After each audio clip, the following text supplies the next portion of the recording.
జాతీయవాద జర్నలిజానికి అసలైన వేదిక నేషనలిస్ట్ హబ్ ని సబ్స్క్రైబ్ చేసుకోండి. నోటిఫికేషన్స్ కోసం బెల్ ఐకాన్ పై క్లిక్ చేయండి. సో బేసికల్లీ నేను యాక్చువల్లీ నరేంద్ర మోదీ గారి స్టైల్ గురించి మనం వాళ్ళు డిస్కస్ చేద్దాం. అండ్ యాక్చువల్లీ ఆయన ఎందుకు ఇంత పవర్ఫుల్ అయిపోయారు అనేది 2024 ఎలక్షన్స్ ఇప్పుడు మనం చూస్తే నాకు తెలిసి మన జీవితకాలంలో అయితే మనం ఇట్లాంటి ఎలక్షన్స్ చూడలేదు. సో నాకు ఆల్మోస్ట్ ఒక 39 years ఏజ్ ఉంది, నేను ఎప్పుడు చూడలేదు. అంటే ఇట్లా వన్ సైడెడ్ ఇంత వన్ సైడెడ్ ఎలక్షన్. అంటే నాకు తెలిసి రాజీవ్ గాంధీ గారి పీరియడ్లో, ఆయన టైంలో ఇందిరాగాంధీ గారి మరణం తర్వాత రాజీవ్ గాంధీ గారికి వచ్చినటువంటి ల్యాండ్ స్లైడ్ విక్టరీ, దాని గురించి అందరూ మాట్లాడతారు. అదేంటంటే కొంచెం సింపతి నుంచి వచ్చినటువంటి, అప్పటికి ఇందిరమ్మ మీద ఉన్నటువంటి ఒక పెద్ద ఒక ఐకానిక్ ఫిగర్గా ఆమెను చూసిన సందర్భం కాబట్టి మేబీ జరిగి ఉండవచ్చు. బట్ నిజానికి ఇట్లాంటి వాతావరణం 38-39 ఏళ్లలో ఎప్పుడు చూడలేదు. కరెక్ట్. ప్రతి ఎలక్షన్ కూడా చాలా టఫ్గా నడిచింది, అన్ని కోalition పార్టీల మధ్య. అండ్ సంకీర్ణ యుగం అని కూడా అందరు అనేవాళ్ళు. 98, 99, ఈవెన్ 2004 ఎలక్షన్స్ కానీ 2009 ఎలక్షన్స్ కానీ, యూపీఏనా ఎన్డీఏనా ఇట్లాంటి ఒక వాతావరణం, థర్డ్ ఫ్రంట్ అని కొంతకాలము. సో బట్ 2014లో ఒక సింగిల్ ఒక పార్టీకి పూర్తి మెజారిటీ రావడం అనేది ఒకవైపు ఆశ్చర్యం. అది పెరగడం, ఇంకా నెంబర్ పెరగడం అనేది సెకండ్ టైం 2019కి వచ్చేసరికి 303 సీట్లు అయ్యాయి. 270 నుంచి 303కి వచ్చాయి. ఇప్పుడు 303 కాదు, 370, 400 అని మాట్లాడుతున్నారు. నిజానికి ఇది చాలా అసాధ్యమైన విషయము ఇప్పుడు సుసాధ్యంగా కనబడుతోంది. అంటే 2014లో మోదీ వేవ్ అనుకున్నది ఇప్పుడు ఒక మోదీ సునామీ లాగా, ఇంకా సునామీ అవడం ఏంటి, అది పెరగడం ఏంటి? ఎప్పుడైనా ప్రభుత్వ వ్యతిరేకత ఉంటుంది కదా, అంటే వ్యతిరేకత కాదు, ప్రభుత్వం పట్ల అనుకూలతగా ఉంటుంది, అనుకూలత కూడా ఉంటుంది అనేది మోదీ ప్రూవ్ చేసింది. యాంటీ ఇన్కంబెన్సీ ప్రో ఇన్కంబెన్సీ అన్నారు ఆయన్నే అంటారు ఆ మాట. సో మనం పని చేసే వాళ్ళు ఎవరు ఆ ప్రభుత్వాలు లేరు కాబట్టి, సో యాంటీ ఇన్కంబెన్సీ ఖచ్చితంగా ఉండేది. బట్ నేను పని చేసి అది చూపించిన తర్వాత అది ప్రో ఇన్కంబెన్సీ అవుతుంది అనేది మోదీ గారి ఫార్ములా. ఇవి సరే, మనం గవర్నమెంట్ ఏం చేసింది, ఆ ప్రాజెక్టులు ఏంటి, వాటన్నిటి గురించి మనం మాట్లాడే అవసరం లేదు. బట్ మీరంతా కన్నా చాలా అద్భుతంగా అపోజిషన్ పార్టీస్ ఫెయిల్యూరా లేదా మోదీ లేదా బీజేపీ టీం చాలా సమర్థంగా పనిచేస్తున్నదా అంటే రెండు కరెక్టే. ఇందులో మేజర్గా ఏంటంటే యుద్ధంలో కానీ ఏదైనా వ్యూహం రచించేటప్పుడు కానీ నీ ప్రత్యర్థిని అంచనా వేయడం అనేది మొట్టమొదటి సూత్రం, మొట్టమొదటి అంశం. ప్రత్యర్థి బలం ఏంటి, బలహీనత ఏంటి, అతనికి ఉన్నటువంటి అమ్యునేషన్, ఆయనకున్న ఆయుధ భాండాగారం ఎంత ఉంది, ఆయన సైన్యం ఎంత ఉంది, ఆయన ఎట్లా బిహేవ్ చేస్తాడు, ఎక్కడ ఏ బలాలు ఉన్నాయి, ఎక్కడ బలహీనతలు ఉన్నాయనేది ఈ అంచనా కట్టకుండా యుద్ధ బరిలోకి దిగావంటే ఖచ్చితంగా ఓటమి పాలవుతారు. సో అదే అపోజిషన్ పార్టీస్ చేస్తున్న పని.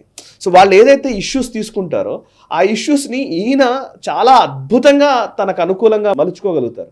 ఇది మనం అంటున్నదే కాదు, ఒమర్ అబ్దుల్లా లాంటి వ్యక్తిని నేను అంటున్నాను. ఇండియా టుడే కాంక్లేవ్ లో ఎగ్జాక్ట్లీ ఆయన అన్నమాట దట్ మనం ఎన్నిసార్లు ఎన్ని పర్సెంట్ ట్యాక్స్ అన్నా కూడా అది పని చేయట్లేదు, అది మనం యాక్సెప్ట్ చేయాలి, అది ఆయన బలపరుస్తుంది కానీ మనకి పనికి రావట్లేదు అని ఇండియా టుడే చాలా ఓపెన్గా అన్నారు. అంటే ఇండియా అలయన్స్ లో భాగంగా ఉన్నా కూడా ఆయన అడ్మిట్ చేసినటువంటి మాట అది. కరెక్ట్. ఆయన 2 పాయింట్లు, ఆయన ఉమర్ అబ్దుల్లా చెప్పింది ఏంటంటే ఆయనని ఎంత తిడతారో, అంటే ఎంత వ్యక్తిగతంగా ఆయన టార్గెట్ చేస్తారో అది ఆయనకు బలమే అవుతుంది అని చెప్పారు. వ్యక్తిగతంగా టార్గెట్ చేయడం లెక్కలోకి వస్తే ఇందాక మీరు చెప్పినట్టు 91 తిట్లు ఉన్నాయని ఆయనే రోజు చదివారు కూడా ఒకసారి. మోదీ గారు ఏదో సభలో కూడా చదివారు, ఇట్లా అన్నారు, అట్లా అన్నారు, ఇట్లా తిట్టారు, అట్లా తిట్టారని. నిజానికి దాని మీద చాలా మంది మాట్లాడుతూనే ఉంటారు. ఆయన ఎన్నో తిట్లు, మౌత్కా సోదాగర్ అన్నారు, ఖూన్కి దళాల్ అన్నారు, లేకపోతే నీచ్ ఆద్మీ అన్నారు, ఇట్లా రకాలు ఉన్నాయి. అబ్యూజివ్ వర్డ్స్ని తనకు అనుకూలంగా మలుచుకోవడం విషయంకి వస్తే ఒక లెక్క. ఇప్పుడు మీరు చూస్తే ఫర్ ఎగ్జాంపుల్ చాయ్ వాలా అని చెప్పి 2014లో ఒక స్టేట్మెంట్ ఇచ్చాడు మణిశంకర్ అయ్య. అది కూడా పాకిస్తాన్కి ఇచ్చినట్టున్నారు అన్నమాట. ఎగ్జాక్ట్, చాయ్ వాలా అనగానే చాయ్ పే చర్చ అన్నాడు ఆయన. సో అది స్టైల్, ఇప్పుడు అది స్టైల్ అయిపోయింది. చాయ్ వాలా అనగానే, చాయ్ పే చర్చ అనగానే పూర్తి ఒక వేరే ఒక పాజిటివ్ వాతావరణాన్ని బిల్డ్ చేసే ప్రయత్నం. అట్లాంటిదే మీరు చూస్తే నీచ్ ఆద్మీ అన్నాడు. నీచ్ ఆద్మీ అనగానే పిచ్చుడే వర్గంకు ఇట్లా మీరు ఇట్లా అంటాడా అని చెప్పి, వెనకబడిన వర్గాలు అన్నారు. సో నేను వెనకబడిన వర్గాల నుంచి వచ్చిన వ్యక్తిని కాబట్టి నన్ను ఇట్లా అవమానిస్తారా అన్నాడు. సో ఇమీడియట్లీ ఆయన ఓబీసీ కమ్యూనిటీ నుంచి వచ్చిన వ్యక్తి. సో ఆటోమేటిక్గా వెనకబడిన వర్గాలన్నింటినీ దాన్ని అందరూ ఓన్ చేసుకునే పరిస్థితి క్రియేట్ చేయగలిగాడు. సో నువ్వు ఏదైతే అంటావో దాన్ని నేను రివర్స్ మాట్లాడతాను. చౌకీదార్ చోర్హే అన్నారు 2019లో, మేబీ చౌకీదార్ అన్నారు ఆయన. అది పెద్ద మూమెంట్ అయింది. ఆయన అనడమే కాదు, మొత్తం అందరి చేత. ఇప్పుడు మోదీ పరివార్ అనేది ట్రెండ్ అవుతోంది. సో లాలూ ప్రసాద్ యాదవ్ చేసిన స్టేట్మెంట్ ఈరోజు బీజేపీకి ఒక క్యాంపెయిన్ అయిపోయింది. కరెక్ట్. సో ఇంకా శక్తి నిన్న రాహుల్ గాంధీ అన్నమాట, అది ఆయన అన్నది ఏంటంటే ఇది హిందూ ధర్మంలో శక్తి అనేది ఉంటుంది, మన యుద్ధం ఆ శక్తికి వ్యతిరేకంగా అని శక్తికి వ్యతిరేకంగా అన్నారు. ఆటోమేటిక్గా ఆయన ఏం చేశారు, నారీ శక్తి అన్నారు. అసలు ఈ శక్తి లేకుండా మనం ఏం చేస్తామని లాస్ట్కి ఆయన చంద్రయాన్ ని కూడా కోట్ చేశారు. శివశక్తి అనే స్థలం పెట్టాము మనం, అక్కడ పేరుకి పెట్టాము. సో శక్తిని తిడతావా, శక్తిని తిట్టేవాడు కావాలా ఈ దేశంలో అని. సో ఏదైతే నినాదం, అందుకే చాలా ఆచితూచి మాట్లాడాలి. నీ ప్రత్యర్థి బలమైన వాడు ఉన్నప్పుడు, చాలా బాగా మాట్లాడగలిగే వ్యక్తి అయినప్పుడు, చాలా తెలిసిన వ్యక్తి అయినప్పుడు, తెలివైన వ్యక్తి అయినప్పుడు ఆచితూచి మాట్లాడాలి. ఇట్లాంటి నాయకులు ఎవరైనా సరే ఒక చిన్న వర్డ్ అది డెఫినెట్లీ వాళ్ళకి పెద్ద డ్యామేజ్ అవుతుంది. అదే జరుగుతూ వస్తుంది. అంటే ఒక వీడియో ఒకటి ఇన్స్టాగ్రామ్లో చూసాను అనమాట. ఒక స్టాండప్ కమెడియన్ అంటారు, ఇది 2019 ఎలక్షన్స్ ముందర రాహుల్ గాంధీ కూడా రకరకాల గుడ్లకి వెళ్ళి ఆయన కూడా ఒక ధోతి కట్టుకోవడం, మరి పాపం ఎవరు కట్టారు కానీ ఆయనకి. సో అట్లా కట్టుకొని ఆయన తిరుగుతుంటే ఈ స్టాండప్ కమెడియన్ అంటారు, ఇక్కడ ఇట్లాంటి విషయాలు నువ్వు దిగవాకు, ఇది నీ కోర్ కాంపిటెన్సీ కాదు, నీ ఆపోజిట్ ఉన్న నరేంద్ర మోదీ అది ఆయన కోర్ కాంపిటెన్సీ. ఒళ్ళంతా భస్మం పూసుకొని ఉన్నాడు ఆయన వ్యతిరేకంగా వెళ్ళి నువ్వు హిందుత్వ పొలిటిక్స్ చేయకపోవడమే బెటర్ అని చెప్పి ఒక స్టాండప్ కమెడియన్ అంటారు. సో అట్లా మీరు అన్నట్టే అది శత్రు బలం అని తెలిసినప్పుడు అది జాగ్రత్తగా ఉండాలి, కానీ దాంట్లో తెలియకుండా ఆ ఏరియాలో ఎంటర్ అవడం కూడా ఒక తప్పే ఒక విధంగా. అండ్ ఇంకోటి, మోదీ గారు మీరు అబ్జర్వ్ చేస్తే ప్రో ఇన్కంబెన్సీ కానివ్వండి, లేకపోతే ఆయన మీరు చూడండి, ఇప్పుడు లాస్ట్ 1 month 2 months నుంచి మనం చూస్తున్నాం కదా. ఇప్పుడు వికసిత్ భారత్ ఆల్మోస్ట్ 3 నెలల నుంచి వికసిత్ భారత్ ఆ ప్రచారం అదంతా నడుస్తూనే ఉంది. ఒకవైపు లాస్ట్ 2 నెలల్లో మనము ఎగ్జామ్స్కి ప్రిపేర్ అయ్యేవాళ్ళమే కదా అందరం.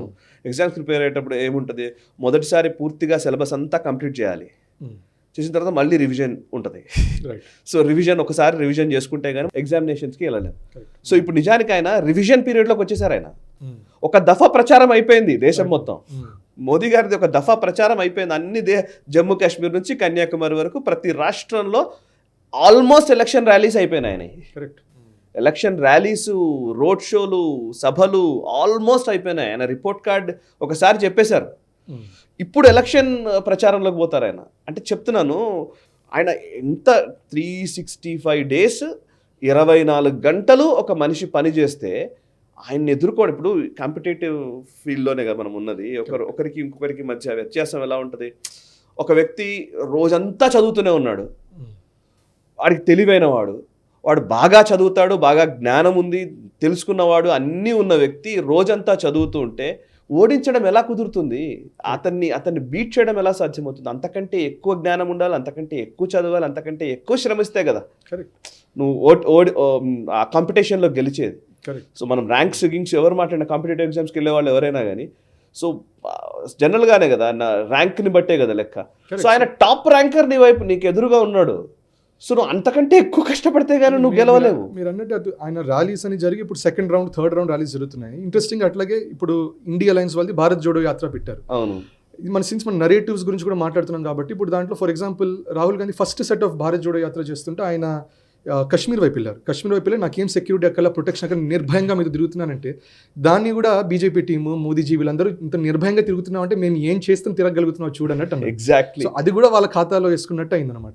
ఎగ్జాక్ట్లీ. సో ఇట్లాంటివి ప్లస్ మీరు కేరళకి వెళ్ళాడు ఆయన, రాహుల్ గాంధీ కేరళకి వెళ్ళి కేరళలో ఒక సడన్ గా ఒక మత్స్యకారులు ఏదో ఉన్న టైంలో ఒక బోట్ నుంచి సడన్ గా దూకి స్విమ్మింగ్ చేసి వచ్చేస్తాడు. మీకు గుర్తున్నట్టు విజువల్. ఎందుకు స్విమ్ చేసావు నువ్వు? నిజానికి ఆయన ఉద్దేశం ఏమంటే నేను మత్స్యకారుల పక్షాన ఉన్నాను, నేను చాలా సామాన్యుని అని చెప్పే ఒక ప్రయత్నం కావచ్చు గాక. బట్ అట్లీస్ట్ దాన్ని ప్రజెంట్ చేసే విధానము, ఎవరున్నారో మరి వాళ్ళ పిఆర్ టీం ఏంటో నాకు అర్థం కాదు, కానీ దాన్ని ప్రజెంట్ చేయడము, దానికి ఒక లెక్క ఉంటుంది కదా, దాన్ని ఎట్లా నువ్వు దాన్ని క్యాంపెయిన్లోకి తీసుకొస్తున్నావు, ఎట్లా దాన్ని నువ్వు ప్రచారం చేస్తున్నావు అనేది ఉంటుంది కదా. అందులో చిన్న చిన్న జాగ్రత్తలు కూడా ఉండవు. రాహుల్ గాంధీ సడన్ గా ఉంటాడు, ఏదో ఒక లారీ ఎక్కాడు ఒకసారి మధ్యలో, ఒక దగ్గర లారీ ఎక్కి వెళ్ళడం, అది కూడా అభాస్పాలు అయిపోయాడు ఆయన. ఆయన ఏదైతే మాట్లాడతాడో అది అభాసుపాలు అవ్వడమే ఎక్కువ అయిపోతుంది. ఈ వీడియో మీకు నచ్చినట్టయితే లైక్ చేయండి, 10 మందికి షేర్ చేయండి, అలాగే కామెంట్ల రూపంలో మీ అభిప్రాయాలను మాతో పంచుకోండి. Nationalist hub group of channels ను సబ్స్క్రైబ్ చేసుకుని తెలుగునాట జాతీయవాద జర్నలిజాన్ని ప్రోత్సహించండి. ఈ వీడియో కింద ఉన్న బెల్ ఐకాన్ పై క్లిక్ చేయడం మర్చిపోవద్దు.